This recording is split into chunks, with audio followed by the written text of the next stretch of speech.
আপনাদের নেতা বলেছিলেন দুর্নীতিকে টুটি চেপে ধরবেন। আপনারা ক্ষমতায় এসেই বললেন যদি সমঝোতার ভিত্তিতে কিছু নেওয়া হয় এটা চাঁদা হবে না। ধিক্কার জানাই। আজকে আপনাদের পরিচয় হয়েছে, আপনাদের নাম ছিল জাতীয়তাবাদী দল, এখন মানুষ বলে চাঁদাবাজি দল। একজন চাঁদাবাজকেও আপনারা কবজায় আনেন নাই। জনগণ বিশ্বাস করতে বাধ্য হবে মাথা থেকে পায়ের পাতা সবাই চাঁদাবাজ।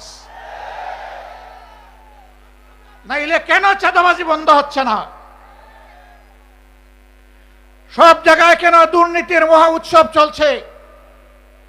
গায়ের জুড়ে সব জায়গায় রাজনৈতিক দখলবাজি কেন চলছে?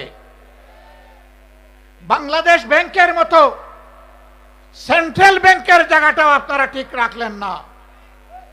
সেখানে একজন দলখানা লোককে আপনারা, অযোগ্য লোককে আপনারা বসাই দিলেন।